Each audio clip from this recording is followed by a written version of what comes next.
नमस्कार। पॉडकास्ट में आपका स्वागत है। नमस्कार। आज हम एक बहुत ही खास किताब पर बात करने वाले हैं, रविंद्रनाथ टैगोर की विश्व प्रसिद्ध कृति गीतांजलि। जी हाँ, गीतांजलि। और इसके लिए हमारे पास दो काफी दिलचस्प पुस्तक समीक्षाएं हैं। एक तो अंग्रेजी में है द राइटर्स बुक आउट से, और दूसरी एक हिंदी समीक्षा है। बिल्कुल। और इन दोनों समीक्षाओं के आईने में हम कोशिश करेंगे गीतांजलि के उसके सार को समझने की। हाँ, कि उसमें क्या है, क्यों वो इतनी महत्वपूर्ण है, उसकी स्टाइल क्या है। हाँ, ये सिर्फ कविताओं का एक कलेक्शन भर नहीं है, उससे कहीं ज्यादा है ये। तो चलिए नाम से ही शुरू करते हैं।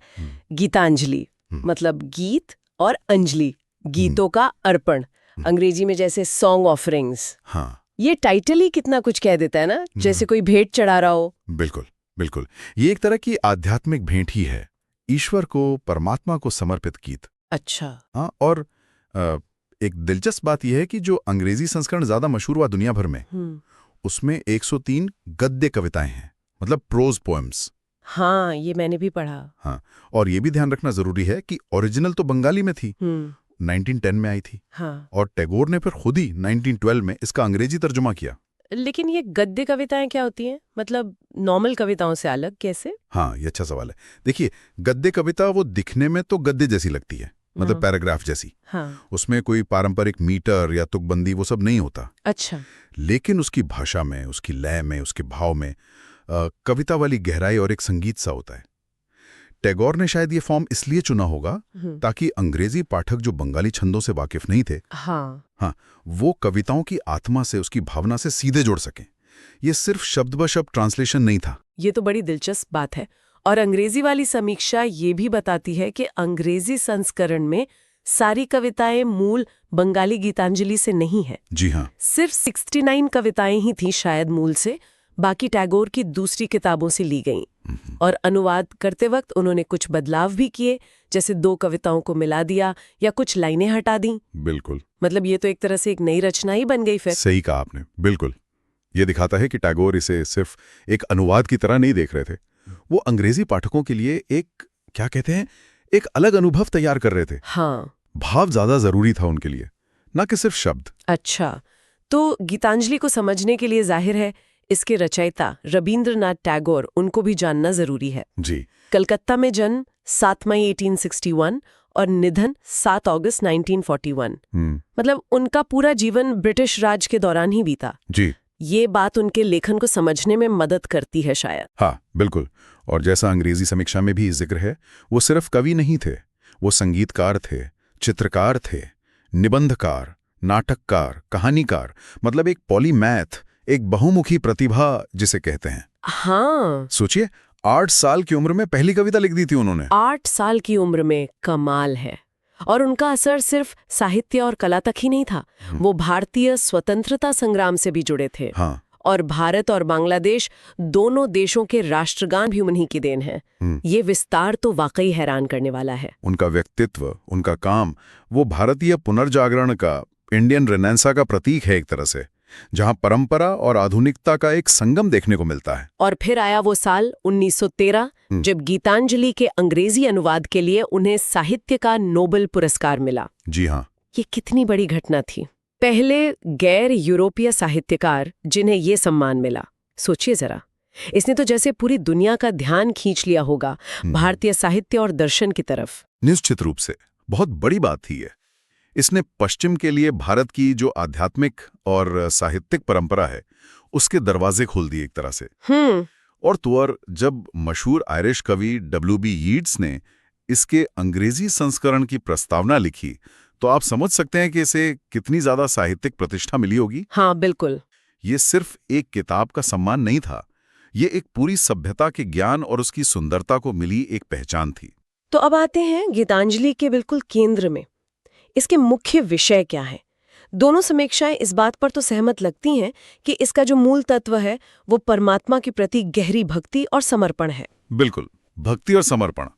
लेकिन ये भक्ति, जैसा आपने कहा, वो किसी कर्मकांड या मंदिर तक ही सीमित नहीं है। अच्छा। हाँ, ये कविताएं असल में ईश्वर और मनुष्य के बीच एक बहुत ही निजी, एक बड़ा ही इंटीमेट सा संवाद लगती हैं। इनमें आध्यात्मिकता तो है ही, पर साथ ही ईश्वर के प्रति गहरा प्रेम है, प्रकृति से एक गहरा जुड़ाव है, मानवता की बात है, विनम्रता है, जीवन और मृत्यु जैसे जो बड़े सवाल हैं वो भी हैं।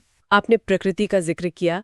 समीक्षाओं में ये बात काफी उभर कर आती है कि टैगोर के लिए जैसे प्रकृति और परमात्मा अलग है ही नहीं। सही। फूल, नदी, आकाश, बारिश, ये सब जैसे ईश्वर का ही रूप है। हाँ, ये बहुत महत्वपूर्ण बिंदु है। उनके लिए प्रकृति ही ईश्वर का मंदिर है, कह सकते हैं। और हिंदी समीक्षा इस बात पर भी जोर देती है कि सच्ची उपासना सिर्फ पूजा पाठ में नहीं है, बल्कि मनुष्य की सेवा में है। अच्छा। जो दुखी हैं, जो जरूरतमंद हैं, उनके काम आने में है। कविताओं में वो अहंकार को छोड़ने का भाव और हर चीज के लिए एक कृतज्ञता, एक ग्रैटिट्यूड का भाव, वो बार बार आता है।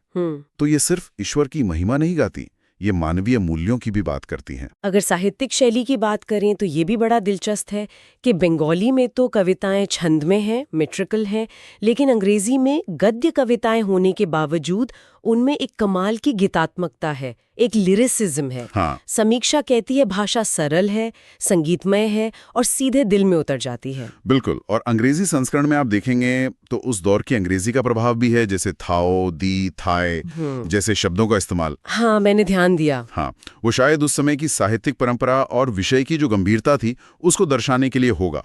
लेकिन जो चीज दोनों समीक्षाएं खासतौर पर सराहती हैं वो है टैगोर की बिंब रचना, इमेजरी। हाँ, ये बात तो दोनों समीक्षाओं में बहुत जोर देकर कही गई है। पढ़ते पढ़ते ऐसा लगता है जैसे पाठक वाकई उन पहाड़ों को, नदियों को, आसमान को महसूस करने लगता है। बिल्कुल। पानी की आवाज सुन सकता है, शाम के दिए की गर्मी महसूस कर सकता है, रात के फूलों की खुशबू महसूस कर सकता है। मतलब ये सिर्फ पढ़ना नहीं रह जाता, एक अनुभव बन जाता है। एकदम सही कहा। ये अनुभव वाली बात बहुत अहम है। और हिंदी समीक्षा प्रतीकों के सुंदर प्रयोग पर भी ध्यान दिलाती है, सिंबॉलिज्म। जैसे नाव जो है वो अक्सर जीवन की यात्रा का प्रतीक बन जाती है।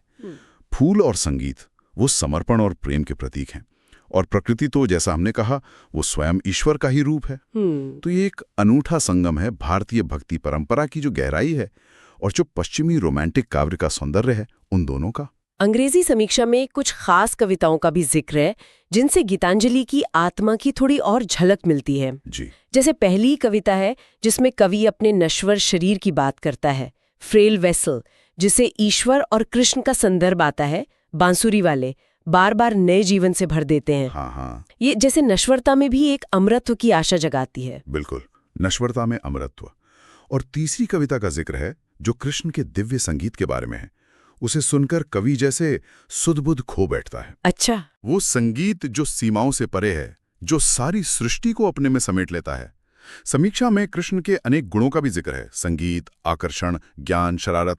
ये ईश्वर के अलग अलग रूपों को दिखाता है। फिर एक 32वीं कविता का उल्लेख है। वो सांसारिक प्रेम और ईश्वरीय प्रेम के बीच का फर्क बताती है। हाँ, ये भी बहुत गहरा है। कैसे दुनिया का प्रेम अक्सर शर्तों और बंधनों से जुड़ा होता है, जबकि ईश्वर का प्रेम मुक्त करता है, बिना किसी अपेक्षा के। बिल्कुल, ये वही समर्पण का भाव है जहां प्रेम किसी लेन देन से ऊपर उठ जाता है। और एक कविता जिसका अंग्रेजी समीक्षक पर बहुत गहरा असर हुआ लगता है, वो है 83वीं। अच्छा। उसमें क्या है? उसमें कवि कहता है कि वो माँ दुर्गा को अपने दुखों के आंसुओं से बनी मोतियों की माला पहनाएगा। अरे, क्योंकि उसके पास देने को और कुछ है ही नहीं सिवाय अपने दुखों के, और वही वो पूरे मन से अर्पित कर रहा है। ये तो बहुत ही मार्मिक कल्पना है। मतलब अपनी सबसे बड़ी पीड़ा को ही अपनी सबसे बड़ी भेंट बना देना, इसमें तो एक अजीब सी शक्ति महसूस होती है। बिल्कुल अद्भुत है। ये दिखाता है कि भक्ति सिर्फ सुख में नहीं, दुख में भी उतनी ही, बल्कि शायद और गहरी हो सकती है। सही बात है। और फिर अंतिम कविता 103वीं, उसमें जीवन भर के संघर्ष और यात्रा के बाद कवि ईश्वर में परम शांति, परम विश्राम की इच्छा करता है। और यहाँ भी प्रकृति के बिंबों के जरिए ही वो समर्पण और शांति की खोज दिखाई देती है। इसमें कोई हैरानी की बात नहीं कि दोनों समीक्षाएं इसे 5 में से 5 स्टार देती हैं। हाँ बिल्कुल। एक समीक्षा तो इसे आत्मा का संगीत कहती है। ऐसा लगता है ये सिर्फ लिटरेचर के शौकीनों के लिए नहीं है, बल्कि हर उस इंसान के लिए है जो जीवन के गहरे अर्थों को खोजना चाहता है या जिसे आत्मिक शांति की तलाश है। लिए एक प्रेरणादायक स्रोत बताया गया है। ये न सिर्फ टैगोर की काव्य प्रतिभा का जबरदस्त प्रमाण है, बल्कि भारतीय आध्यात्मिकता की जो समृद्धि है और विश्व साहित्य में भारत का जो योगदान है उसको भी दर्शाती है। और एक समीक्षा का ये कहना भी बहुत महत्वपूर्ण लगा मुझे कि आज के इस उथल-पुथल वाले समय में गीतांजलि खास तौर पर शांति और उम्मीद दे सकती है। हाँ, कैसे? वो एक भरोसा दिला सकती है कि सृष्टि में, प्रकृति में चीजों को ठीक करने वाली, संतुलन बनाने वाली कोई शक्ति मौजूद है। ये तो बहुत पॉजिटिव बात है, लेकिन क्या इसकी कोई सीमाएं भी हैं?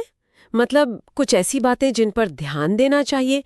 हिंदी समीक्षा कुछ व्यवहारिक बातों का जिक्र करती है। हाँ, जैसे ये हो सकता है कि जो पाठक दर्शन या अध्यात्म में बहुत रुचि न रखते हों, उन्हें ये थोड़ी एब्स्ट्रैक्ट लगे, अमूर्त। हाँ, ये संभव है, बिल्कुल।